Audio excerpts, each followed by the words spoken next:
लक्ष्य तय किया है कि भारत में जो भ्रष्टाचार हो रहा है, जो लूटखोरी मची हुई है, इसको रोक पाए अगर हम, तो गरीबी बेकारी ठीक होगी, दूर होगी। भ्रष्टाचार हमारे यहाँ भयंकर है। आप रोज अखबार देखें और हर दिन टेलीविजन समाचार सुने तो हर 2-3 दिन में कोई ना कोई घोटाला, कोई ना कोई भ्रष्टाचार होता ही रहता है। अभी थोड़े दिन पहले एक बहुत बड़ा घोटाला हुआ, 1,76,000 करोड़ रुपए का चूना लगा दिया एक भ्रष्ट नेता जिसका नाम है ए राजा। उसने भारत सरकार को, देश को 1,76,000 करोड़ का चूना लगा दिया और 3 साल और 6 महीने से वो ये घोटाला कर रहा था। और राजा कहता है कि मैंने ये सब कुछ प्रधानमंत्री को बता के किया है।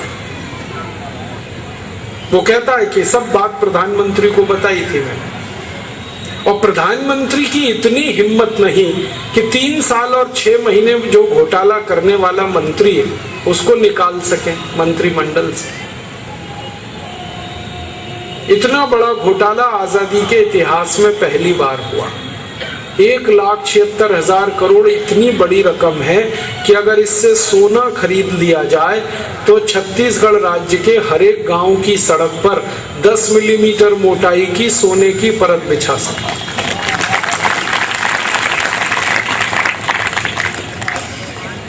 अगर 1,76,000 करोड़ का सोना खरीद लिया जाए तो छत्तीसगढ़ के जितने परिवार हैं, हर एक परिवार को 10 किलोग्राम सोना दान में दिया जा सकता है। 1,76,000 करोड़ की रकम तो आपको लिखने में भी तकलीफ आएगी क्योंकि कैलकुलेटर फेल हो जाता है। इसमें कैलकुलेटर में 12 अंक आते हैं, इसमें 12 से ज्यादा अंक हैं। इतना बड़ा घोटाला। इसके पहले थोड़े दिन पर एक घोटाला हो गया, कॉमनवेल्थ खेल घोटाला, 77,000 करोड़ का।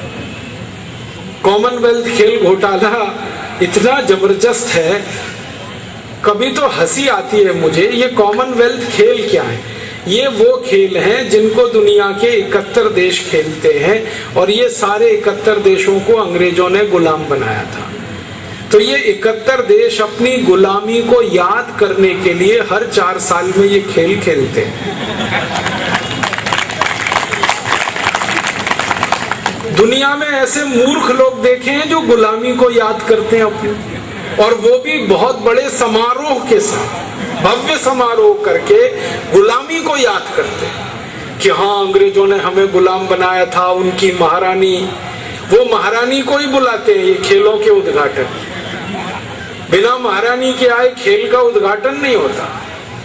इस बार तो भला हुआ महारानी बीमार पड़ गई तो उसका बेटा आया, लेकिन बुलाया उसी के परिवार को जिन्होंने जिंदगी भर हमारे ऊपर लातें मारी हैं, गालियां दी हैं, हमको तड़पाया, परेशान किया। उन्हीं के घर खानदान वालों को बुला के कहते हैं झंडा फहराओ, खेल शुरू कराओ। ये गुलामी की गजब इंतहा है। और इन खेलों में महारानी आती है ना, उसके पहले उसका डंडा आता है, महारानी का डंडा, उसको कहते हैं क्वींस बैटन्स। अब अंग्रेजी में कह देते हैं क्वींस बैटन्स, हिंदी में उसका मतलब है महारानी का डंडा। वो आता है और 71 देशों में घुमाया जाता है। तो ये इस बार भी हुआ, महारानी का डंडा आया और उसी में सबसे बड़ा घोटाला हुआ, क्योंकि महारानी का डंडा जितने रुपए में लंदन से भारत आया उतने रुपए को मैंने जोड़ा तो उसमें 100 सोने के डंडे बना सकते थे। ऐसा घोटाला। ये कॉमनवेल्थ घोटाला तो विचित्र है। खेल आयोजन करने वाली समिति ने माइक किराए पे लिया तो माइक का इतना पैसा दिया किराए का जितने में सैकड़ों माइक खरीदे जा सके। कुर्सी किराए पे ली तो इतना पैसा दिया जितने में हजारों कुर्सी खरीदी जा सके। एसी किराए पे लिया तो इतना पैसा दिया कि सैकड़ों एसी लगाए जा सके। और जिन नेताओं ने ये किया वो भी बेईमान, सुरेश कलमाडी एंड कंपनी, वो कहते हैं कि जी हमने कुछ गलत नहीं किया। सीबीसी का कहना है कि घोटाला हुआ, सीबीआई का कहना है घोटाला हुआ, controller and auditor general of India का कहना है घोटाला हुआ, और जिन्होंने किया वो कहते हैं हमने कुछ घोटाला नहीं किया। आंकड़े बताते हैं कि इस पूरे कॉमनवेल्थ खेल में 78,000 करोड़ रुपए खर्च हुए और संस्थाओं का कहना है जो जांच कर रही है घोटाले की कि वास्तव में खर्चा 8,000 करोड़ का हुआ। 70,000 करोड़ रुपए तो नेता और अधिकारियों ने बंदर बांट करके खा लिया। ऐसे ये हमारे यहाँ घोटाले होते हैं। थोड़े दिन पहले और एक घोटाला हो गया, आदर्श हाउसिंग सोसाइटी घोटाला। भारत के कारगिल के शहीदों के परिवारीजनों के लिए घर बनाए और महाभ्रष्ट और बेईमान नेता वो घरों में कब्जा करके बैठ गए। शर्म नहीं आती इन नेताओं को। गैंडे की मोटी खाल से भी ज्यादा ये जो है ना बेशरम हो गए हैं। शहीदों के लिए, कारगिल के शहीदों के परिवारीजनों के लिए घर बन रहे हैं, उस पर कब्जा करके बैठे। बहुत मुश्किल है। और ये जो घोटाले रोज रोज होते हैं, अभी 2 दिन से पता चल रहा है और एक घोटाला हो गया हमारे यहाँ, फर्जी का लोन बांटा जाता। फर्जी लोन, कंपनियां फर्जी, लोन फर्जी, और उसको शेयर बाजार में लगा देते हैं और पैसे ले दे के, घूस ले दे के ये सब चलता है। ये सारे घोटाले करते क्या हैं? आपके खून पसीने की कमाई का पैसा, मेरे खून पसीने की कमाई का पैसा, इसको लूटा जाता है।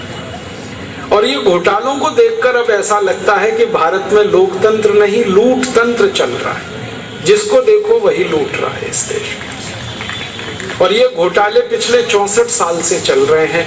आजादी मिली 15 अगस्त 47 को, उसके थोड़े दिन बाद ही एक बड़ा घोटाला हो गया, जीप स्कैंडल। जीप खरीदी गई लेकिन कागज पर, वास्तव में नहीं। पैसे दे दिए, जीप नहीं आई और उसका नुकसान उठाया भारत की सेना। पिस्तौल खरीदी गई सेना के लिए, बहुत बड़ा स्कैंडल हुआ था, पिस्तौल स्कैंडल, चेक पिस्टल स्कैंडल। उसमें पिस्तौल खरीदी कागज पे, वास्तव में नहीं आई और उसका नुकसान हुआ। भारत की सेना को चीन से पराजित होना पड़ा 1962, क्योंकि बंदूक नहीं थी, पिस्तौल नहीं, वो कागज पे खरीदी गई। और ऐसे घोटाले होते ही रहे, कभी नागरवाला स्कैंडल, कभी मुंदड़ा स्कैंडल, होते ही रहे। हमने इन सारे घोटालों के आंकड़े इकट्ठे किए और दस्तावेज, तो पता चला कि अब तक 64 साल में 340 लाख करोड़ रुपए के घोटाले हो चुके हैं। 64 साल। और ये सारी रकम भ्रष्ट नेता और अधिकारियों ने लूटकर विदेशी बैंकों में जमा कर रखी है। इस रकम का 280 लाख करोड़ रुपए तो स्विस बैंकों में जमा है और 60 लाख करोड़ रुपए पनामा, सिंगापुर, हांगकांग, ताइवान आदि देशों की बैंकों में जमा है। अब हमने एक संकल्प लिया है कि ये जो 340 लाख करोड़ के घोटाले होकर धन भारत से बाहर ले गए हैं सारे भ्रष्ट नेता, इसी पैसे को वापस भारत में लाना है और इसको भारत की राष्ट्रीय संपत्ति बनाना है और इसी पैसे से गरीबी और बेरोजगारी को मिटाना है और भारत की समस्याओं का समाधान करना है। आप पूछेंगे ये धन कैसे वापस आ सकता है? इसको वापस लाने के 3 रास्ते हैं। पहला रास्ता है, हम भारत के सुप्रीम कोर्ट में एक मुकदमा करें जिसको पब्लिक इंटरेस्ट पिटीशन कहा जाता है और सुप्रीम कोर्ट उस मुकदमे पर फैसला दे कि जितना पैसा विदेशी बैंकों में जमा है वो भारत की राष्ट्रीय संपत्ति है, तो ये सारा धन वापस आ जाएगा उन बैंकों से। दूसरा रास्ता है, भारत के संसद में एक प्रस्ताव पारित कराया जाए और उसमें यह कहा जाए कि जितना धन विदेशी बैंकों में भारत से लूटकर भेजा गया वो सारा भारत की राष्ट्रीय संपत्ति है और संसद ये प्रस्ताव पास कर दे तो भी ये धन वापस आ जाएगा। और तीसरा और आखिरी रास्ता है कि हम भारत देश की तरफ से संयुक्त राष्ट्र महासंघ के साथ एक संधि करें, एक समझौता करें और वो समझौता इस 340 लाख करोड़ रुपए के बारे में हो तो संयुक्त राष्ट्र महासंघ खुद इस पैसे को हमें वापस दिलवा सकता है, क्योंकि उसका डंडा दुनिया के सब देशों पे चलता है। दुनिया के 70 देशों की बैंकों में ये पैसा पड़ा हुआ है। संयुक्त राष्ट्र इस पूरे पैसे को दिलवा सकता है और इसी संयुक्त राष्ट्र ने अभी थोड़े दिन पहले अमेरिका को ऐसा पैसा दिलवाया। अमेरिका में भी घोटाले होते हैं और उनका पैसा भी विदेशी बैंकों में, स्विस बैंकों में जमा था। तो बराक ओबामा ने अपने देश की तरफ से संयुक्त राष्ट्र से संधि की और 780 अरब डॉलर उन्होंने वापस ले लिया स्विस बैंकों से। और बराक ओबामा अगर ये कर सकता है तो हम भी कर सकते हैं। तो हमने भारत स्वाभिमान की तरफ से एक संकल्प लिया है और उसी के तहत सुप्रीम कोर्ट में एक मुकदमा दाखिल करवाया है और हमारा मुकदमा भारत के सबसे मशहूर वकील राम जेठमलानी ने किया है। और खुशी की बात है कि हमारा मुकदमा स्वीकार हो गया है और सुप्रीम कोर्ट ने सरकार को नोटिस दिया है। इस मुकदमे पर सुप्रीम कोर्ट ने सरकार को कहा है कि जल्दी से सरकार सुप्रीम कोर्ट को ये बताए कि दुनिया के किस देश की बैंकों में किसका कितना पैसा है। अब सरकार ने सारे अधिकारी भेजे हैं 70 देशों में, 34 देशों में धन का पता चल गया है, 36 देशों में पता चलने की कार्यवाही चल रही है। 1 साल के अंदर ये पता हो जाएगा और सुप्रीम कोर्ट में सारी जानकारी आ जाएगी। तब हम सुप्रीम कोर्ट में ये अपील करेंगे कि सारे धन को भारत की राष्ट्रीय संपत्ति घोषित कर दिया जाए और ये पूरा पैसा वापस मंगा लिया जाए। हमें उम्मीद है कि हम ये कर पाएंगे। आप सबका सहयोग रहे, ईश्वर की कृपा बनी रहे और सद्गुरुओं का आशीर्वाद रहे तो ये बन जाए। तो अच्छी बात है, वो विरोध ना करें तो प्रस्ताव पास हो जाए। प्रस्ताव पास हुआ तो कानून बन जाएगा, कानून बना तो पैसे आ जाएंगे। अगर संसद में विरोध हुआ तो भी और प्रस्ताव पास हुआ तो भी हमारा ही फायदा है, हमारे दोनों हाथ में लड्डू हैं। प्रस्ताव पास हुआ तो कानून बना, पैसे आ गए। नहीं पास हुआ तो देश देखेगा कि बेईमान और हरामी कौन कौन है जो विरोध कर रहा है। फिर हम क्या करेंगे?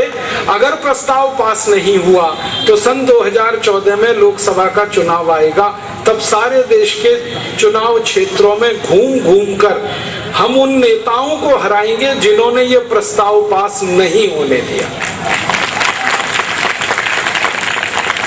और उनकी जगह ईमानदार सांसदों को चुनकर लाएंगे संसद। और हमारी तैयारी है कि 2014 में 400 ईमानदार सांसदों को हम इस देश में से चुनकर लाएंगे। आप बोलेंगे 400?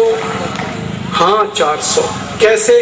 भारत में परम पूजनीय स्वामी रामदेव जी जिन्होंने ये अभियान शुरू किया, उनके साथ भारत के 70 बड़े बड़े संतों ने सहयोग देने का संकल्प कर लिया है।